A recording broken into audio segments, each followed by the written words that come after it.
Welcome to Learning Thursdays. I'm Dean Hale with the OASAS Learning and Development Unit and your host for today's presentation. Today's presentation is titled Obtaining a Gambling Designation on a Part 822 Operating Certificate. And joining me today is Pat Lincourt, Associate Commissioner, Division of Addiction Treatment and Recovery for New York State OASAS. Rebecca Cooper, Director of the Problem Gambling Bureau, Jennifer Farrell, also from the Problem Gambling Bureau, and Jackie Sullivan, Credentialing Specialist Supervisor. But first, a word about Learning Thursdays. Learning Thursdays are offered to behavioral health professionals as a free learning opportunity with the goal of improving the knowledge and skills of the New York State substance use disorder workforce as we strive to improve the lives of individuals needing prevention, treatment, recovery, and harm reduction services. A goal of Learning Thursdays is to support the professional development of the treatment, prevention, recovery, and harm reduction workforce. We do this by offering regular presentations that are relevant to today's substance use disorder treatment professional. As always, if there are any questions, comments, or suggestions, please feel free to contact us at the Learning Thursdays mailbox. You can use the same mailbox to express an interest in providing a future Learning Thursdays program. And now it's time to start the presentation and welcome our guests. I just wanted to welcome everybody to this Learning Thursday. It's about obtaining a gambling designation on the Part 822 operating certificate. And so glad to see this much interest. We have a lot of people participating today, and I'm interested in seeing this expand throughout the state and want to just give an opportunity for Rebecca and her team to go through the presentation and then have an opportunity to answer your questions as well. Great, thanks, Pat. Good morning, everyone. I'm Rebecca Cooper, and I am the Director of the Problem Gambling Bureau in the Division of Addiction Treatment and Recovery. And presenting along with me today will be Jennifer Farrell, who also works in the Problem Gambling Bureau, and Jackie Sullivan, who's the Credentialing Specialist Supervisor, and she's going to talk with you specifically about credentialing with gambling designation on your CASAC when we get to that presentation. So for today's presentation, as Pat mentioned, we're going to talk about how to get gambling designation on your operating certificate. And we're going to start with a general overview of problem gambling. Obviously, we think that's important as well as we're continuing to educate the field about problem gambling. So for those of you that attended our last learning collaborative last month, the first couple of slides that Jen Farrell is going to go over will be a repeat, but just bear with us. And then we'll go into what you need to do to get the designation on your operating certificate. Jackie Sullivan will talk about the credential, as I already mentioned, and then we'll talk about available technical assistance, support, and resources for all of you in the OASAS system moving forward related to learning more and providing problem gambling treatment and prevention services. So next slide, I'm going to turn it over to Jen Farrell, and she's going to talk about problem gambling. Thanks, Rebecca, and thanks everybody for joining us. So as Rebecca said, this is going to be a recap from our last training. And as you can see, we have the gambling definition up on the screen. But as we know that there are so many conflicting discussions based on what is gambling, right? Because of the many variety of opportunities that are around us today. And so the gambling is defined as gambling is risking something of value for the chance of a reward. And of importance to know is that gambling is typically associated with money. However, the value is dictated by the person that is doing the gambling, such as that could mean their property, it could mean like their house, their jewelry. And for even an adolescent, a gambling activity could mean maybe wagering candy or even maybe sneakers. So again, gambling is risking something of value for the chance of a reward. So what are the various types of gambling activities that we see today? So here are the different opportunities that we have available in New York State, and certainly there are a lot of opportunities that we are seeing. And I'm just throwing it out there. Did you think of all of these, and do you have any other ones that may come to mind? But this is where, as we are starting to see, there's video lottery, and those are in the racinos and at the casinos. And then we have the dice and the card games. That can be even at anybody's house. So that's readily available as well. Internet gambling, as we know, is accessible and available everywhere. We also have the pull tabs and the scratch off tickets that are just at any type of community that you can go in and have available those scratch off tickets, and even the grocery stores available to you. Sports wagering. So as we know, the mobile sports wagering is increasing, and that is allowing a lot of opportunities of accessibility, and risk is increasing along that. But we're also seeing that in the February and the March times, because we had the Super Bowl and also the March Madness. So we have to pay attention to those times of greater importance, because the opportunities are rising and the risk is increasing. The games of skill, this one is of like poker and blackjack and things. And I do have to say, sometimes those that gamble, the games of skill, because it's a strategy type of gambling, they may not even consider that a gambling activity for themselves, because again of strategy. And then we have bingo, and then the raffles and the office pools. Those are activities that can occur within the community. We see that as like fundraisers as well, that a lot of school sports, they do fundraising activities. So just to be aware of, those are also gambling activities. And of course, lottery games, that's accessible all across New York State. And here we have the gambling access in New York State, the map of every opportunity. This map, we had done, there's been proximity studies that as you are living closer to a gambling opportunity, the risk of gambling harms increases. However, we now know that with the use of smartphones, right, the proximity is kind of upside down nowadays, because the smartphone allows you to have it so readily accessible. You don't have to drive anywhere to go into your gambling. And that has increased the risk for us as well. So as we are starting to see these opportunities becoming more available, our efforts are going to be focused on data and our research. And what we have seen from our 2020 problem gambling prevalence survey, and those that have reported data to us, the following populations here are the most vulnerable that we're seeing to the gambling harms. So based on research, we're seeing the age 18 to 24-year-olds. And again, with the mobile sports wagering, we're seeing that group especially becoming a little bit more vulnerable, as that's accessible to them. We have even heard recently in the newspaper that some are even taking the time, they're gambling in the shower, and some are gambling like $500 a day. So that is an increase of risk that we need to pay attention to. The other, population here we see is Black men. We also see high school diploma or less, those that have an income under 30,000. And then also, as we know in our field, those that have living with a substance use disorder also are at a high risk for establishing a gambling harm. We also have had regional surveys conducted by our problem gambling resource centers, and that survey information has brought forth that we have additional high-risk populations that we also need to do our prevention outreach and our screening on.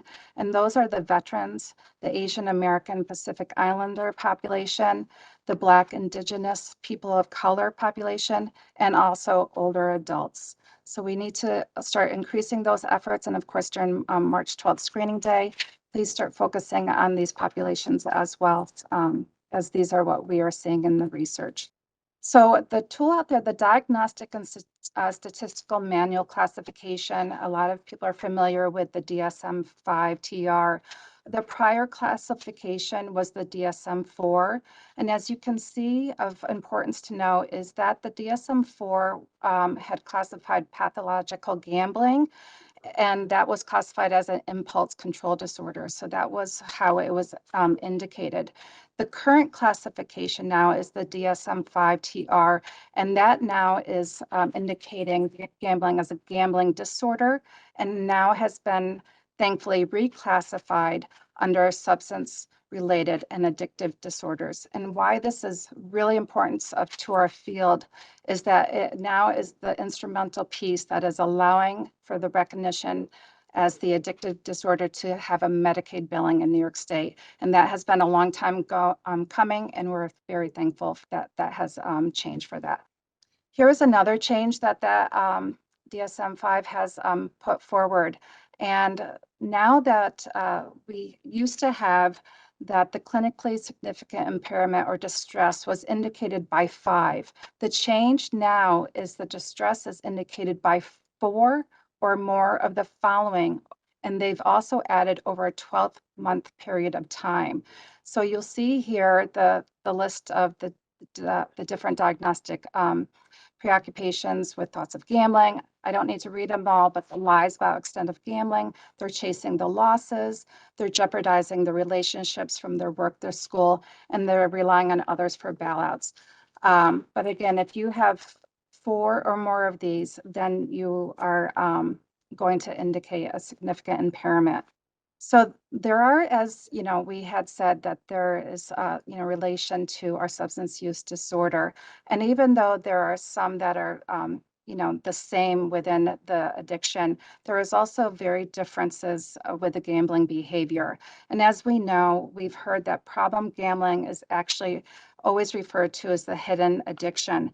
And that is because many times we don't see the outward signs of gambling situations, such as there's no overdose that you're seeing.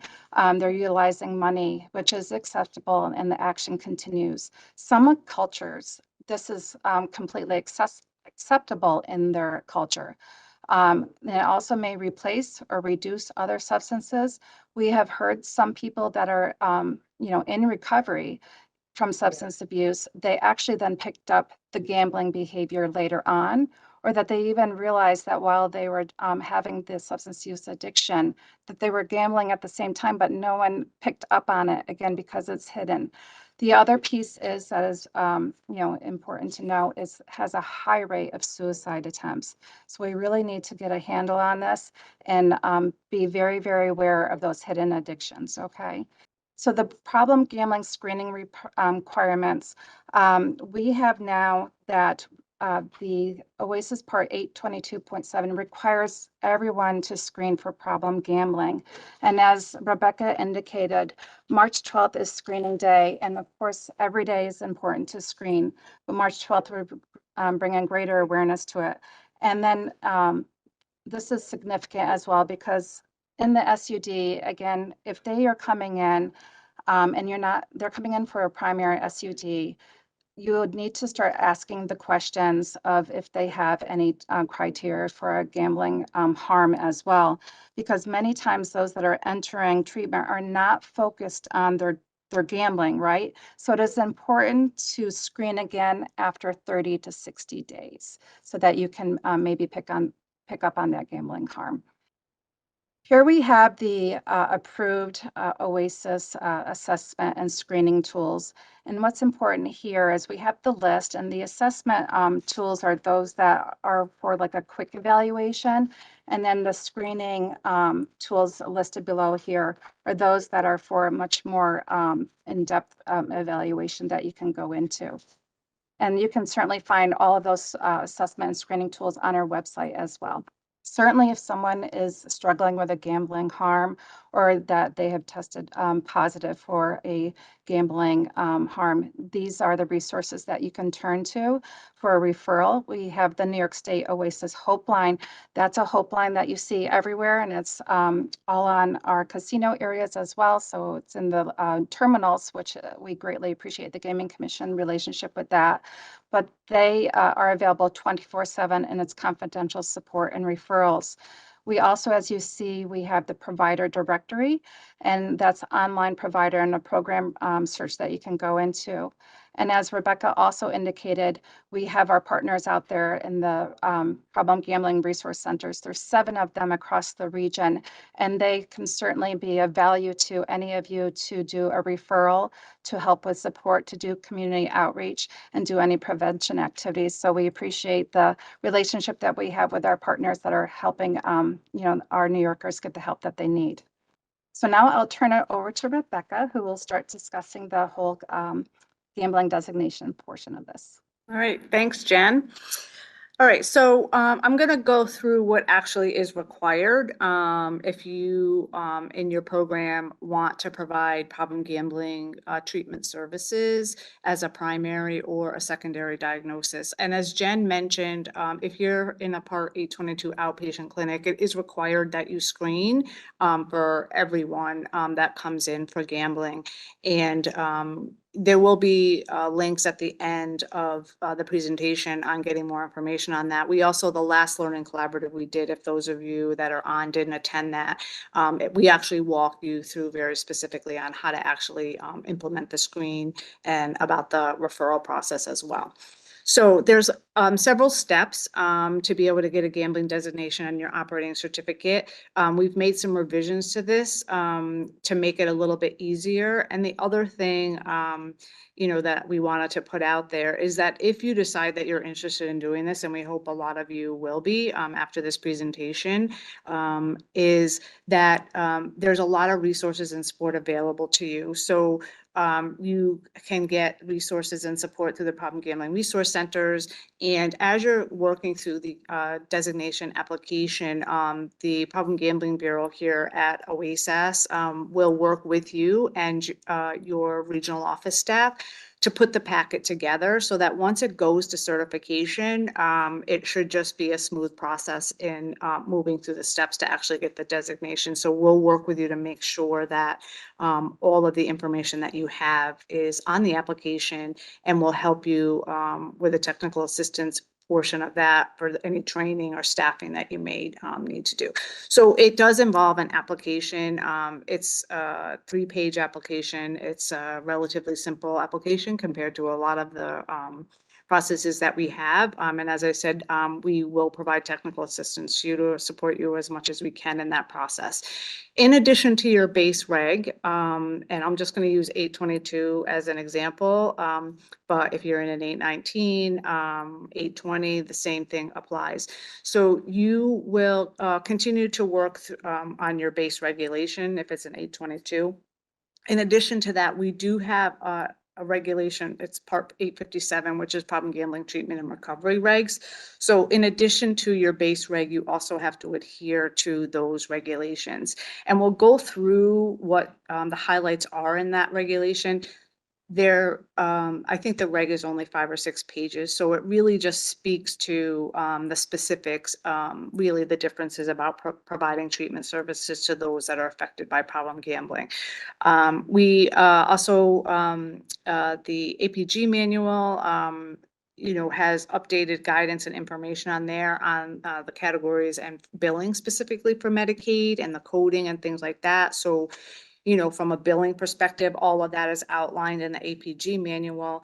And if you are admitting for someone that has a primary gambling diagnosis, we do have a gambling client data system, which is similar to the CDS. And when you log into CDS, you'll see the tab for gambling. The primary admissions for gambling, you just put that information on the gambling CDS. And we obviously can walk you through that when you're going through the process. Okay, so the overall application, it's the PPD 17. We do have a website, and that will be at the end on the resource slide. But we do have a website that walks through all of this. The application is there. Other links that you would need are also included on that website. But as I mentioned, we will provide you support in collaboration with your regional office staff and the problem gambling resource centers for any training or local assistance that you need in walking through this process. And once you get your designation, your operating certificate, the resource centers in your region will assist you moving forward, facilitate referrals, things like that. that. The application, you complete the application, it's reviewed by the Certification Bureau. Again, we're trying to make it so that once it gets to certification, it's just, a process that it shouldn't get kicked back. And then once it's approved by certification, you'll be issued a new operating certificate, and it will have a gambling designation noted on your operating certificate. It will stay within your same dates of your existing operating certificate. It won't, if you have a 3-year operating certificate, it won't be an additional 3 years. It will just be added on to that. And then during your program reviews, the additional requirements that are outlined in the 857 regs will also be looked at. And really what that is looking at the staffing patterns and also looking at charts that are specific for those that have a gambling primary diagnosis or a co-occurring. Okay, so the billing for problem gambling services, we're not going to go into detail on that, but the link, again, I just referenced the APG, Medicaid, and Medicaid billing guidance is on there. And as Jen mentioned, for us in New York State, having the DSM-5 TR, we classify gambling as an addictive disorder, really helped us with our state plan amendment to be able to bill for Medicaid. And so that began in January of 2023. And I know a lot of you recognize a lot of names that are on here, and we've talked to you in the past. And one of the challenges always were about the reimbursement piece. And so that barrier is no longer, so that you can bill Medicaid for the service. So just quickly on the billing process, the admission diagnosis is the key to that. And one of the things that we know, and Jen did talk about this with, the diagnosis piece, is that you have to meet 4 of the criteria. And one of the things that we also wanted to ensure is that if someone wants support and they don't meet the full criteria for the diagnosis, that they're still able to access help. And so it's very specified in the billing guidance, but that they can be admitted with a primary diagnosis, that's a mental health diagnosis, or it could be an SUD diagnosis, obviously. And then there's a Z code that's reflected that is gambling distress. And so you would just use that Z code in addition to the primary diagnosis if it isn't for a gambling disorder. And that is how it will be classified as billable under that. The last link on here, and that's on the last page, we do have a guidance document for Medicaid reimbursement that's on our website as well. So that's another fact sheet and technical assistance support for you related to the billing, which obviously, will probably be more for your as a program director and your billing manager. So Locator for gambling, I think all of you are. I know we're all using Locator, right? And so we do have a Locator for gambling. So if you're admitting someone into your program and you have the gambling designation on your operating certificate, you would log into Locator the same way that you do now. But if you notice, you will see a link for the Locator for gambling.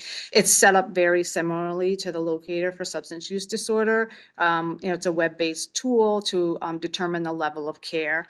And so what your clinical staff would do is just fill out that Locator, during the admission process. And the insurance law, the same with substance use. It requires providers and the insurance companies to utilize that Locator. So it works the same way as you're doing it with substance use.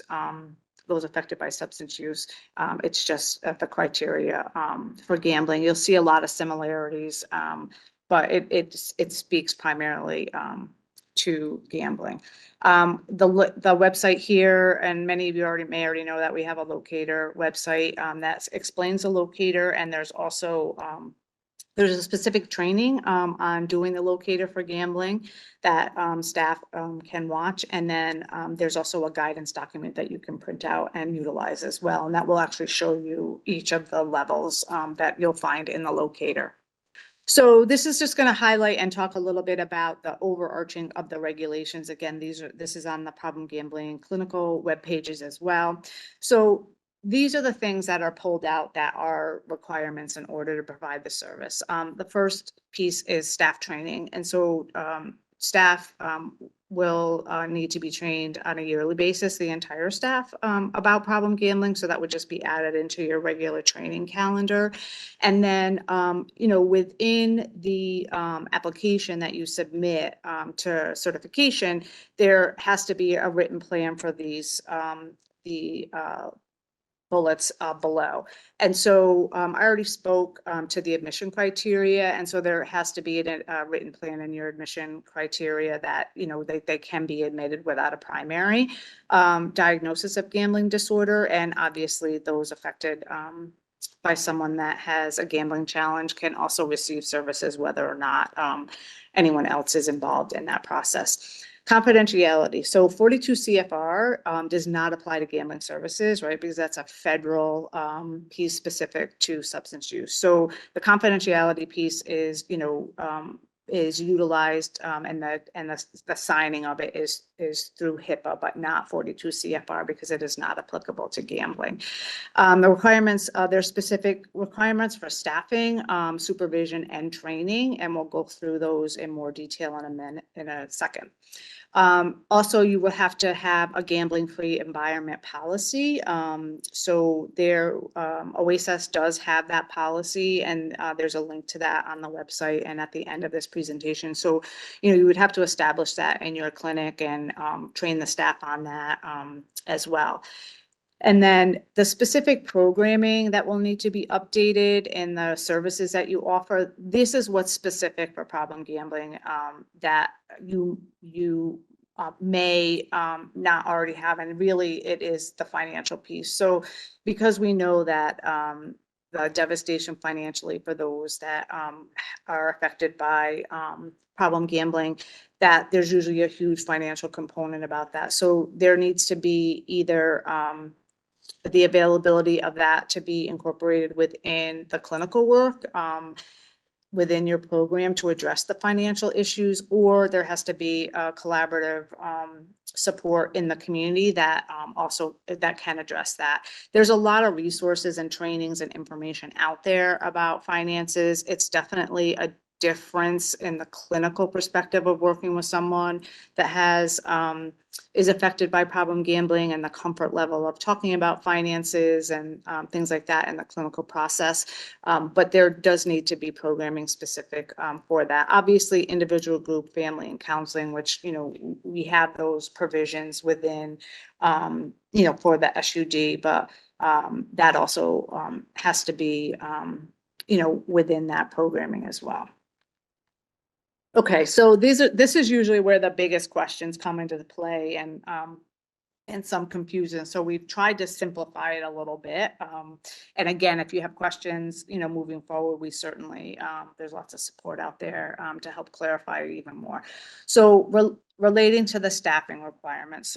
So we have QHPs, right? Qualified health professionals. I think we're all familiar with what that who those people are, right? Based that are in our 800 regs. So for gambling staffing requirements, you have to have staff that meet the qualified problem gambling professional qualifications.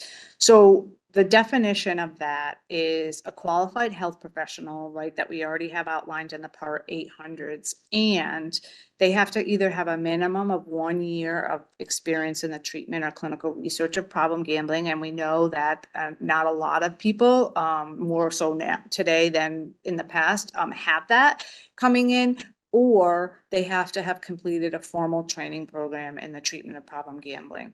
So there's two different types of training that would be required. And so if you are or have staff that are a CASAC or are non-licensed QHPs, they have to complete the 60-hour problem gambling treatment curriculum. That curriculum is offered free of charge, and the resources are at the end of this presentation. But in order to meet the qualified problem gambling professional staffing requirements, that training has to be that training has to be completed.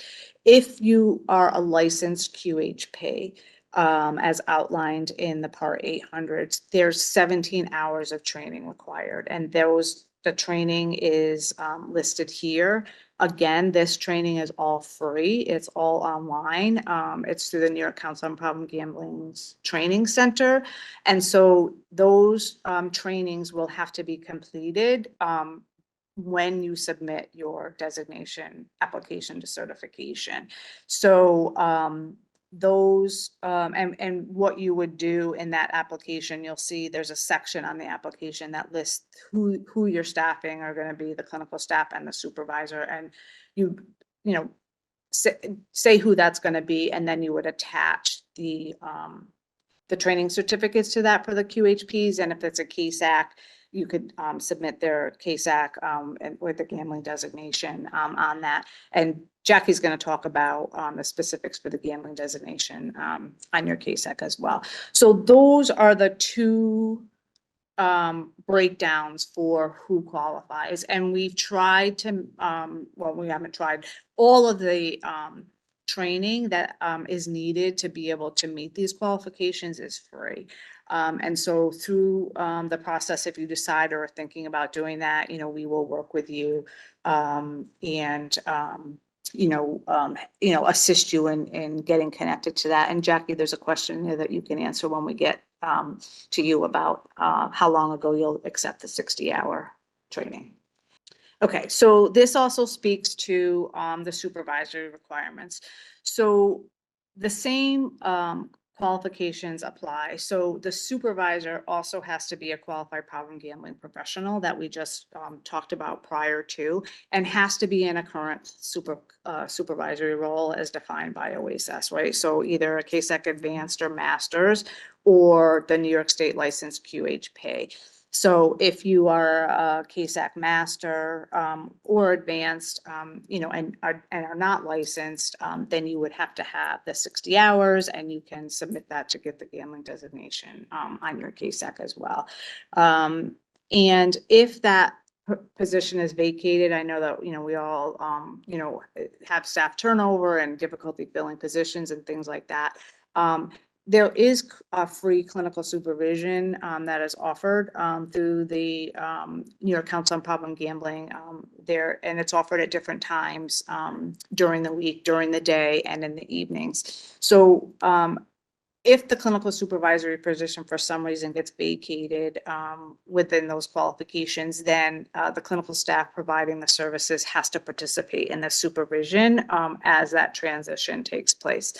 And the other thing that we want to know is, that anyone can access that free clinical supervision, even if you, even if you have the staffing in place, because one of the things, right, we're not necessarily going to have full caseloads to start related to this, and sometimes it's nice just to get, more group supervision with people that are working with those that have gambling challenges. So you can always access that as well.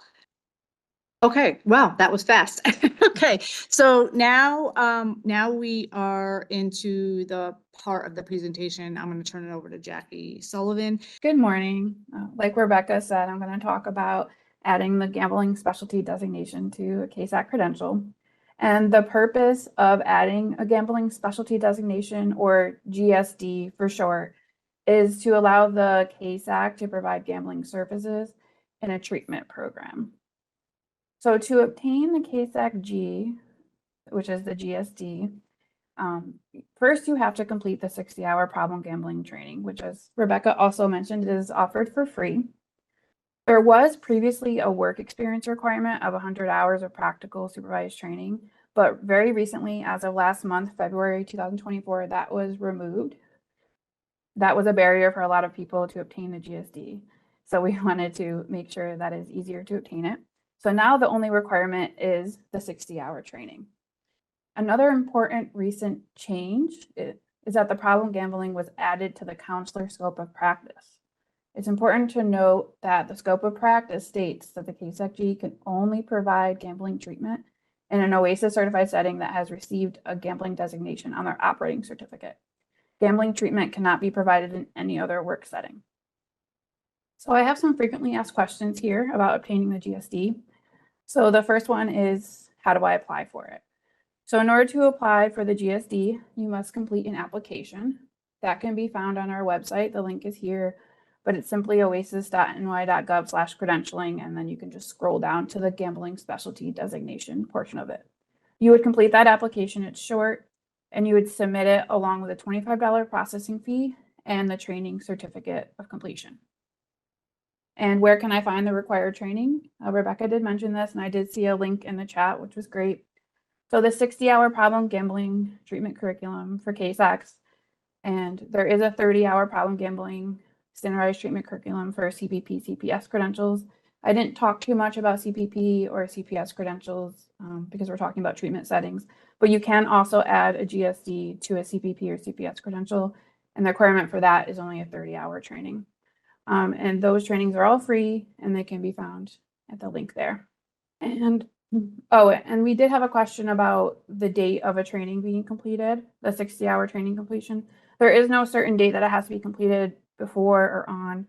So if you completed that training a few years ago, like someone mentioned in the chat, that is completely fine. There's no specific date that it has to be completed by. And our last question is, I have a GSD, how do I renew it? So when your application is approved, your GSD expires on the same date that your credential does.